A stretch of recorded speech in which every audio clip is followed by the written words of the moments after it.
예수님께서 말씀하신 팔복, 이제 8번째, 오늘은 의를 위하여 박해를 받는 자의 복에 대해서 여러분들과 은혜를 나누려고 합니다. 원어의 뉘앙스를 살리면 복되도다, 의를 위하여 박해를 받는 자여, 왜냐하면 천국이 그들의 것이기 때문이라. 이런 말씀이에요. 여러분, 참 복되도다. 이 팔복은 복되도다, 이것을 강조한다고 했습니다. 그렇죠? 우리가 생각하는 이 복의 기준과 주님이 우리에게 말씀하시는 복이 얼마나 다른지, 또 차원이 높은지 우리에게 말씀해 주고 있는 것이지요. 여러분, 어떤 복을 주님이 말씀하셨는가? 심령이 가난한 자가 복이 있다, 애통하는 자가 복이 있다, 온유한 자가 복이 있다, 의에 줄이고 목마른 자가 복이 있다, 또 긍휼히 여기는 자가 복이 있고 마음이 청결한 자가 복이 있으며 화평케 하는 자가 복이 있다. 이렇게 이게 7가지 복이에요. 그런 생각이 들더라고요. 이 정도로 요구하셨으면 이제는 좀 뭔가 보상이 나올 법하지 않나. 이 정도로 좀 우리가 그래도 했으면 이제는 그래, 수고했다, 그런 너희에게 이제는 칭찬과 인정이 따를 것이다, 그런 너희의 삶이 이제는 다 잘 될 것이다, 힘든 일 있어도 염려하지 말라, 내가 다 알아서 막아줄 것이다, 이런 이야기가 8번째 복으로 나올 법하잖아요. 나왔으면 또 얼마나 우리의 마음을 시원케 했겠습니까? 그런데 이 마지막 8번째 복에서도 주님은 말씀하시기를 오히려 우리의 마음을 다 뒤집고 못을 아예 탁 박아 말씀하듯 오히려 핍박을 받고 박해를 받는 자가 복이 있다 말씀하고 있는 것이에요. 그래서 여러분, 이 팔복을 보면은요, 가난한 자의 마음으로 시작해서 핍박과 박해로 끝납니다. 뭐 이런 복이 다 있나 생각하지만 여러분, 이것이 바로 예수를 믿는 자의 삶이에요. 우리는 이 땅에 태어나서 주를 믿는 순간부터 바로 이 8번째 복을 향하여 가는 겁니다. 그것이 바로 죽음이고 순교고 핍박이고 박해일 수 있는 것이지요. 그것이 신자의 삶이고 믿음의 삶인 줄 믿으시기 바랍니다. 우리는 여기서 의를 위하여 박해를 받는다라는 말을 기억해야 돼요. 한 가지 짚고 넘어가야 될 부분이 꼭 있습니다. 자신의 실수나 잘못으로 인해 겪는 박해가 복이 있다, 이런 말이 아니라는 것이에요. 그래서 이 부분을 마틴 로이드 존스 목사님은 이렇게 설명을 덧붙였습니다. 반대하기 때문에 박해받는 사람은 복이 있다고 말하는 것이 아닙니다. 까다롭기 때문에 어려움을 겪는 사람은 복이 있다고 말하는 것도 아닙니다. 지혜롭지 못하기 때문에 박해를 받는 사람은 복이 있다는 말도 아닙니다. 이렇게 말했어요. 그러니까 우리가 다른 사람들과의 관계에서 함께 신앙생활을 하든 살아가는 과정 속에 나의 지혜롭지 못한 태도 때문에 또 나의 잘못으로 실수로 인해서 받는 어려움들, 고난들, 힘든 일들을 주를 위한 고상한 박해라고 생각해서는 안 된다는 것이에요. 그런 삶의 어려움은 복이 없다고 말하는 거예요. 복된 것이 아니래요. 여러분, 어떤 어려움이 복이 있다고요? 주를 위하여요. 의를 위해 박해를 받고 고난을 받는 자가 복이 있다, 이렇게 말하고 있는 겁니다. 우리는 교회에서 신앙생활하면서 쉽게 상처받았다고 말할 때 참 많잖아요. 누구 때문에 힘들고 누구 때문에 어렵다고 말할 때도 참 많잖아요. 그런데 가만히 돌아보면 그것이 상대방의 잘못일 수도 있지만 나의 잘못, 나의 지혜롭지 못한 일들도 참 많거든요. 우리는 그런 것들을 다 여러분 주를 위한 박해라고 생각해서는 안 된다는 거예요. 우리는 그렇게 생각할 때가 많이 있지 않습니까? 주님은 말씀합니다. 그런 박해가 아니라 의를 위하여 받는 고난, 의를 때문에 정말 받는 어려움, 의를 선택해서 겪는 박해, 이런 삶이 복되다 말하는 거예요. 여러분, 여기에서 그러면 의가 무엇일까요? 마태는 11절에서 그 의가 무엇인지를 우리에게 설명을 해주고 있습니다. 여러분 11절 말씀 보십시오. 나로 말미암아, 이렇게 말했어요. 예수님께서 하신 말씀이니까 여기서 나라는 것은 당연히 예수님 자신을 말하는 것이지요. 그러니까 예수님으로 말미암아 예수님 때문에 받는 박해와 핍박을 말하는 것입니다. 하나님을 믿고 예수님을 따르는 자들에게는 반드시 고난과 박해와 어려움이 동반된다는 것을 말해주고 있는 것이에요. 그러나 이것은 결단코 이상한 일이 아니라는 거예요. 누구든지 예수를 사랑하고 그 믿음의 길로 들어서면 인생이 평탄하게 쫙 펼쳐지는 것이 아니라 오히려 우리의 생각하는 전혀 반대되는 삶의 터널을 지날 수도 있다고 말해주고 있는 것입니다. 여러분, 우리의 믿음의 선조들, 선배들의 삶은 다 그러했어요. 성경을 어느 누구를 봐도요, 하나님을 믿고 예수를 믿고 인생이 하루아침에 대박난 사람은 아무도 없습니다. 고난이 없었던 사람은 없다, 그 말이에요. 다 고난을 겪었어요. 크든 작든 다 힘든 시기를 겪었어요. 사도 바울은 주를 위하여 수고를 넘치게 하였지만 옥에 갇히고 매맞고 죽을 위험이 얼마나 많았습니까? 동족의 위험, 이방인의 위험, 거짓 형제들의 모함까지 받아가면서 뿐만 아니라 줄이고 목마르고 헐벗었다고 말하지 않습니까? 그가 한 것은 주를 위해 수고한 것밖에 없는데 그 수고의 결과가 이런 삶의 고난이었다고 고백하는 거예요. 여러분, 첫 순교자 스데반 집사님은 끝까지 예수를 따르다가 결국 돌에 맞아 순교했습니다. 초대교회 서문화교회 감독이었던 폴리캅은 우리가 잘 알고 있잖아요. 마지막에 화형에 처해졌는데요. 당시 이 폴리캅은 예수님과의 그 신이죠. 믿음을 끝까지 지키다가 결국 그런 결과를 맞이했어요. 집행관이 이렇게 말했다고 하죠. 나이가 아주 지긋이 드니 폴리캅 어른을 보면서 아유, 이렇게 할아버지, 제가 이렇게 나이도 많으신 분한테 못된 짓 하기 싫습니다. 가족들 품에 돌려보내고 싶어요. 그러니까 큰 소리로 말하지 않아도 됩니다. 나지막히 그냥 제 귀에 들릴 정도로만 예수님 부인한다고 한 번만 말해주세요. 그러면 됩니다. 그런데 이 폴리캅은 그 집행관에게 나지막히 이렇게 말합니다. 내가 살아오는 일평생 동안 주님은 단 한 번도 나를 부인한 적이 없는데 내가 어떻게 그 주님을 부인할 수가 있겠소? 이것이 대답이었어요. 그리고 그 화염 속으로 자신의 몸을 내어 던져 여러분 순교의 길을 갔습니다. 여러분, 초대교회 성도들은 예수를 믿는다는 것이 단순한 문제가 아니라 생사가 걸린 문제였어요. 그냥 어느 정도 삶의 불편함을 겪을 정도가 아니라 인생의 모든 것을 걸어야만 하는, 정말 각오와 결단이 아니면 할 수 없는 것이 믿음이었고 예수를 믿는 것이었어요. 그들은 예수를 믿는다는 그 이유 하나만으로 사회의 돌연변으로 찍혔고 차별을 받았고 돌에 맞았고 화형에 당하고 짐승의 밥이 되어 그렇게 잔혹하게 죽어갔단 말이죠. 근데 왜 이런 결과를 맞이했을까요? 예수를 믿는다면 좀 다른 인생이 펼쳐져야 되는데 왜 그런 것인가? 주님은 고난을 당하게 된 그 이유를 우리에게 이렇게 밝혀줍니다. 요한복음 15장 18절 20절 말씀이에요.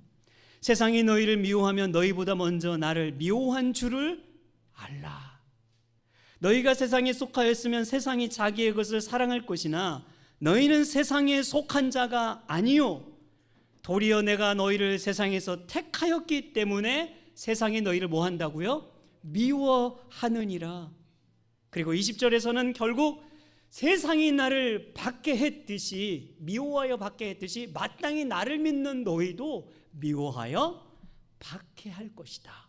그것은 마땅한 것이고 이상한 것이 아니고 당연히 나를 따르는 너희들이 걸어야 할 믿음의 길이다 라고 말씀을 하고 있는 것입니다.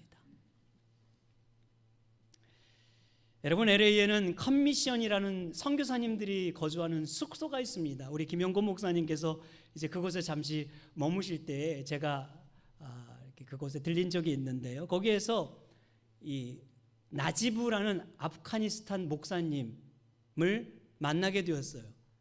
그래서 이렇게 같이 이야기를 하는 도중에 그분의 정말 이 생사를 넘나드는 간증을 들을 수 있는 그런 기회가 있었습니다. 여러분, 아프가니스탄은요 이슬람교를 숭배하는 그런 나라죠. 거기서는 이슬람 외에 타종교를 갖거나 기독교를 믿으면요 이웃분들 아니라 가족들도 고발을 해서 죽이는 그런 나라입니다. 이 이슬람의 골수분자였던 나지부라는 이분이요 정말 하나님의 은혜 가운데 다른 나라에 사는, 이웃 나라에 사는 어떤 분을 통해서 예수를 알게 되고 그리고 예수님을 믿게 된 것이에요.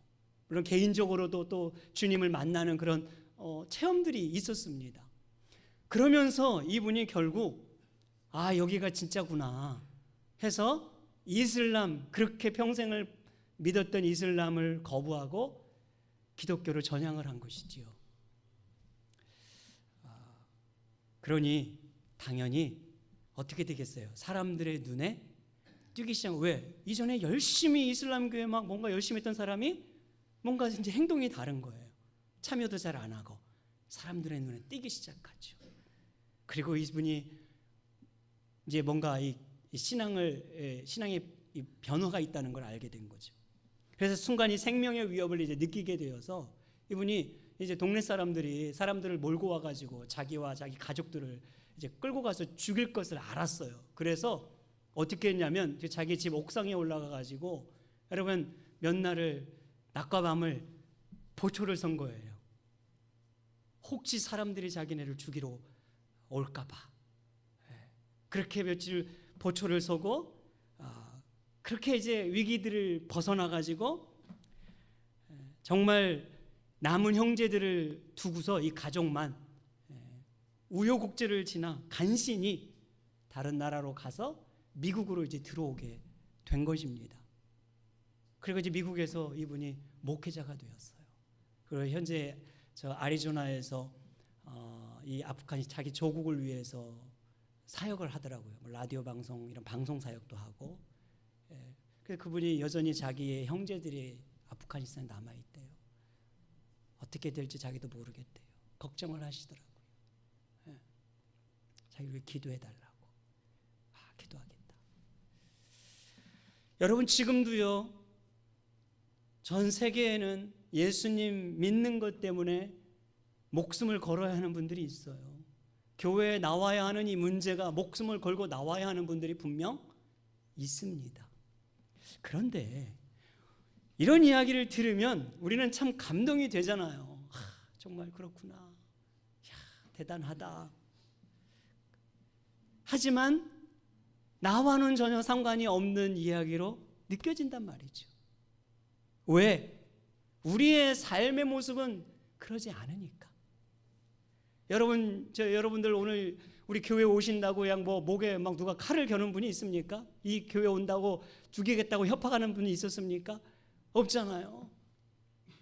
우리는 교회 다닌다고 목숨 걸 일도 없고 살아가는데 무슨 큰 지장을 받을 일도 없고 얼마든지 편하게 내 마음대로 내 뜻대로 내가 하고 싶은 대로 신앙생활을 할 수 있단 말이죠. 그러니 이런 분들의 얘기가 감동은 되지만 우리하고는 그렇게 피부로 와닿아 느껴지지 않는 거예요. 그러면 주님이 오늘 말씀하신 이 8번째 이 복은 과연 우리에게 어떤 메시지를 주는 것인가? 여러분 11절을 주목해 보십시오. 11절에 보면 이렇게 박해에 대해서 예수님이 설명합니다. 나로 말미암아 너희를 욕하고 박해하고 거짓으로 너희를 거슬러 모든 악한 말을 할 때에는 너희에게 복이 있나니. 아멘. 그랬어요. 여기 보면은요, 박해를 받아 쉽게 죽는 것뿐 아니라 뭐라고 말했냐면 욕을 받는 거, 그죠? 이게 뭐냐면 모욕을 당하고 미움과 비방을 당하고 거짓으로 너희를 거슬러, 다 이런 말이죠. 그리고 또 악한 말을 들은다 이 말이에요. 관계가 틀어지기도 하고 손해를 보기도 하고 피해를 볼 수도 있는 것이지요. 그러니까 정말 목숨의 위협을 받는 그런 것뿐만 아니라 우리가 예수를 믿는 것 때문에, 주님을 따르는 것으로 인하여 미움을 받고 차별을 받고 비방을 받고 관계가 틀어지고 손해도 보고 피해를 보는 그 모든 과정까지, 그 모든 것까지를 말해주고 있는 겁니다.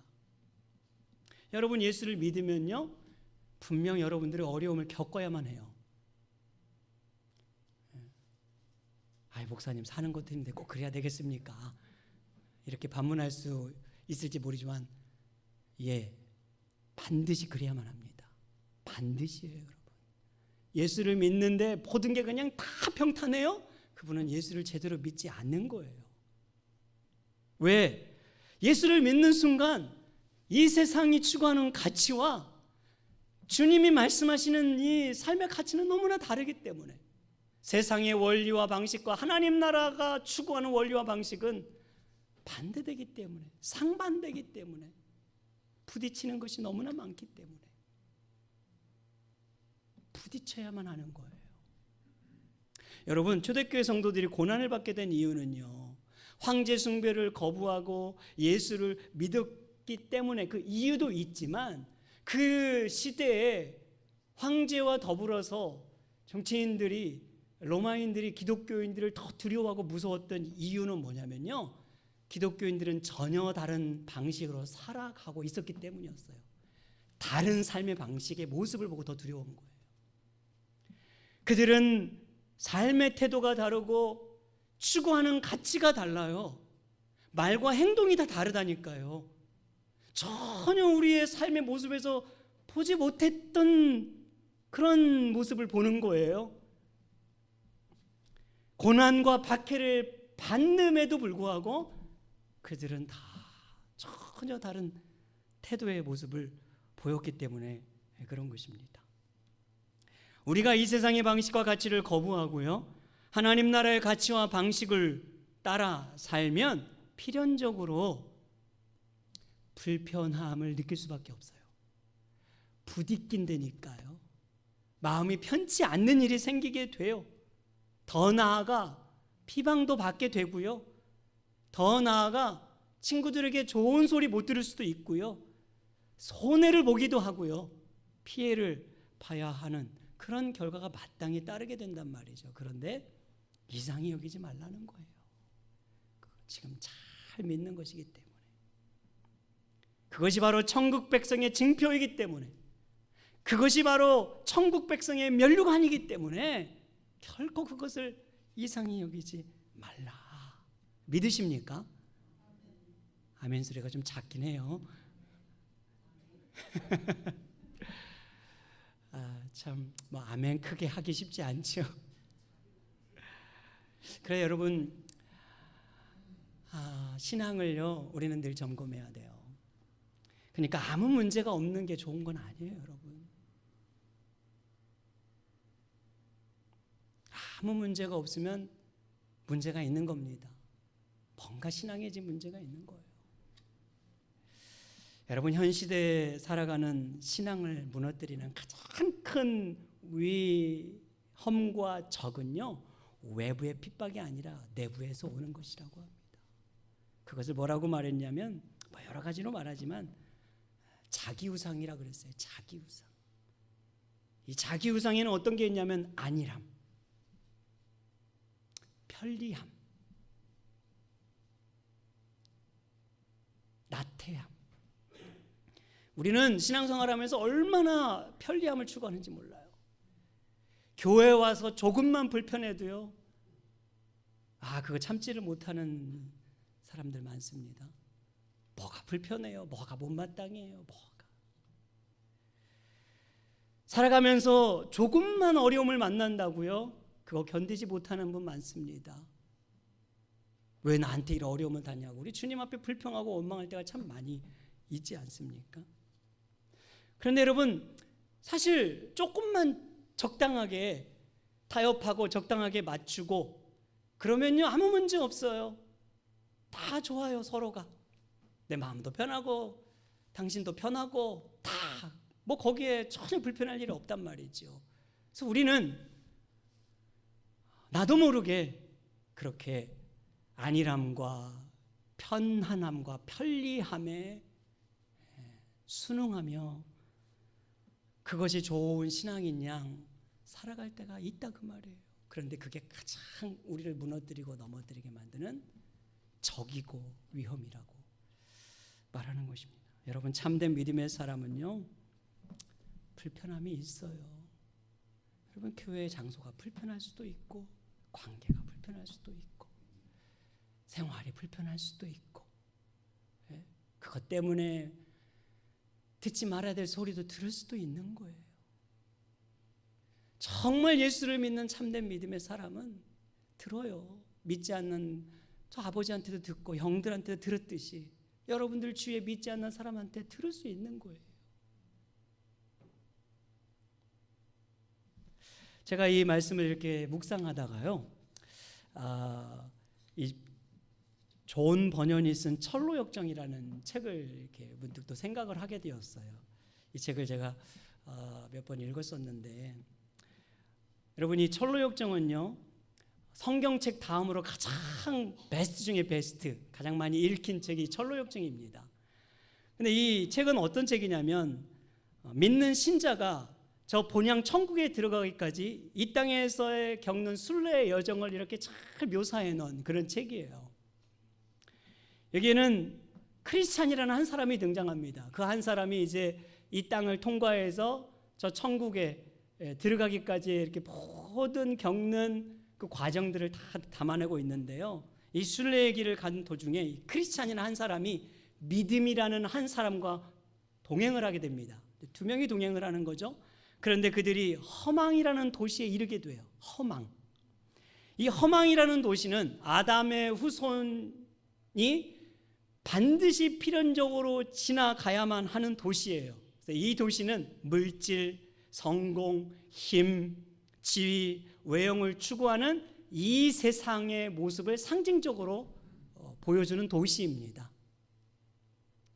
크리스찬과 믿음이라는 이 두 사람이 허망의 도시에 도착해서 허망에서 열리는 시장을 들어가게 돼요.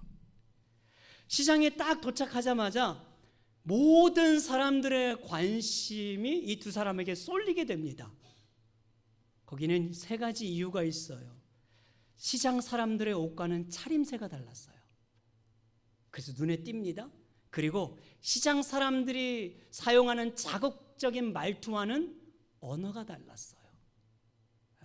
그리고 세 번째로는요, 시장에 깔린 화려한 상품들, 성공이라는 상품, 명예라는 상품, 정욕이라는 상품, 쾌락이라는 상품, 번영이라는 상품에는 눈길 하나 주지 않는 것 때문에 관심이 쏠린 거예요.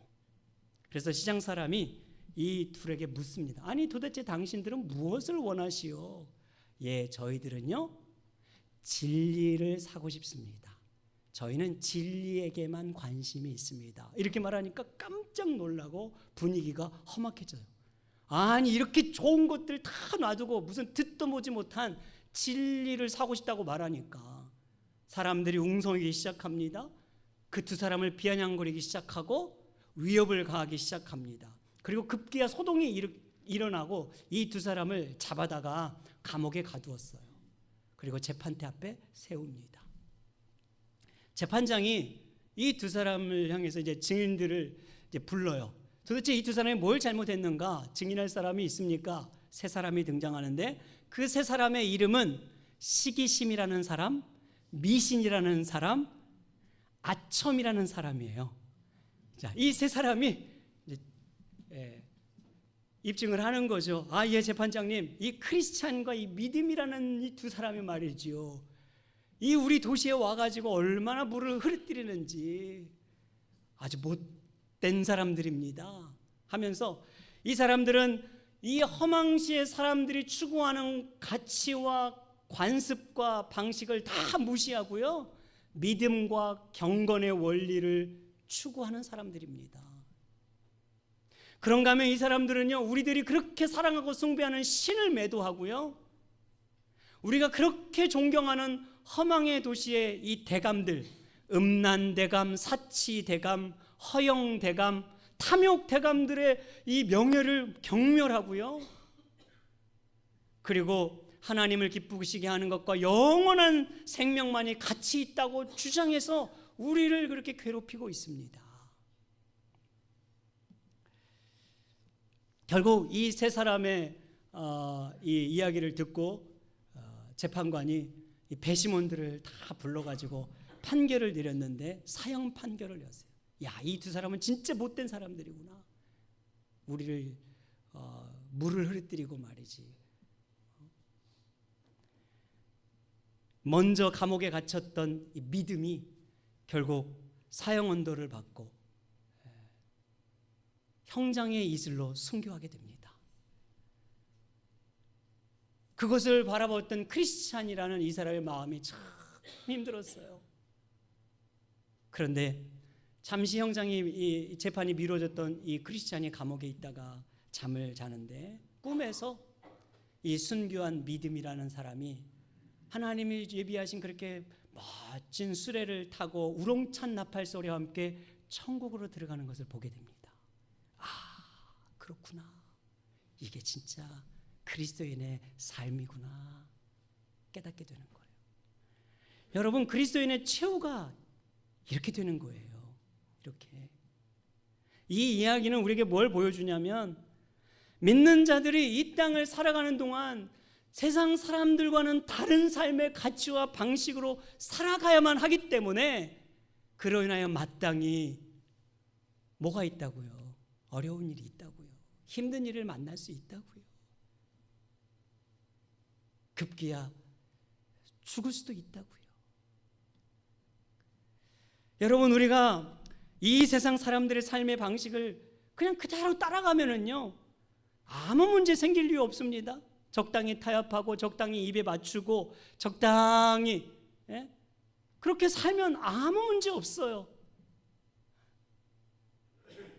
하지만 성경의 가치를 붙들고 믿음을 지키기 위해서 결단하면, 믿음을 따라 살기 위해서 결단하면, 주님을 사랑하기 때문에 따르기 위해서 결단하면 어려운 일도 생기고 골치 아픈 일도 생기고 마음 상하는 일도 있고 외로움도 당하고 고독함도 느끼고, 그럴 수밖에 없다는 거예요. 여러분, 이 미국이 얼마나 요즘에 정말 이 영적으로 정말 아주 심각하잖아요. 캘리포니아는 특히나 더 지금 심한 거 앞서가고 있어요. 앞서가는 주죠. 학교 아이들도 이제 뭐 동성애, 이거는 기본입니다. 화장실에 이제는 뭐 여러분 올 젠더로 다 바뀌어가고 있어요. 이제는 남녀가 없습니다. 구분이. 그런 부분에 대해서 여러분, 우리는 성경적 가치관을 제시할 수 있어야 되는 거예요. 그러면 분명 불이익을 당하는 거예요. 여러분, 미국에서 동성애자가 주례를 부탁했는데 그것을 거부했던 목사님이 고소를 당했어요. 그런 일이 이제 일어난다니까요. 당해야 되는 게, 고소를 당하는 건 마땅한 일이에요. 마음은 아프지만 그렇다고 우리가 거기에 순응할 수는 없잖아요. 황금 같은 주일날 여러분, 믿음을 지키기 위해서 가게 문을 닫는다는 것은요, 이게 결단이 필요한 겁니다. 경제적 손실이 크기 때문에 그런 거예요. 그래서 이거 참 쉬운 일 아니에요. 웬만한 분은 다 주일도 어떻게든 가게 열어요. 그런데 여러분, 그래도 내가 주님 앞에 이 믿음을 지키기 위해서 결단하면은요, 손실이 있다니까요. 사람들은 그를 향해서 뭐 그렇게 유난을 떠냐고, 누구는 교회 안 다니냐고, 나도 다 교회에서 그냥 뭐 집 사고 권 사고 우리 가족 다 그냥 교회 몇 개 세운 가문이고 이렇게 말한단 말이죠. 이렇게 말해요 정말. 여러분 그분들 대화 속에서 어떻게 우리가 말할 수 있겠어요? 억울한 일을 당했을 때 눈은 눈이요 이는 이라는 세상의 방식을 거부하면요 당장 눈에 보이는 보상이 아무것도 없을 수 있어요. 어리석다고 말할 수 있다니까요. 적당히 꼼수 부려야 이득도 챙기고요.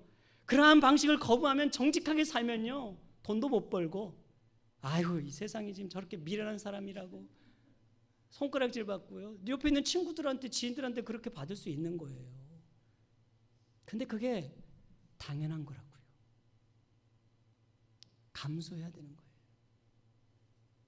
지금 우리를 정말 위협하는 것은 목숨을 위협하는 게 아니고 신앙의 가치를 위협하기 때문에, 믿음의 정신을 위협하기 때문에, 하나님 말씀의 기준을 위협하기 때문에 여러분 우리가 이 부분에 대해서 결단하지 않으면 그냥 어느 순간 순식간에 우리도 모르게 그냥 그렇게 적당히 편리하게 안일하게 살아가게 되는 겁니다. 그럼에도 불구하고 우리 예수 믿는 자들, 예수를 따르는 자들은 믿음의 발걸음을 멈추지 않아야 되는 줄 믿습니다. 신앙적 결단을 중단하지 말아야 되는 줄 믿습니다. 왜? 주님이 우리와 함께 하시기 때문에. 내가 너희와 세상 끝날까지 함께 하리라. 우리는 이 약속의 말씀을 믿기 때문입니다. 로마서 12장 2절 보십시오. 너희는 이 세대를 본받지 말고 오직 하나님의 선하시고 기뻐하시고 온전한 뜻이 무엇인지를 분별하라 이렇게 말했는데, 여기 보면 세대를 본받지 말라.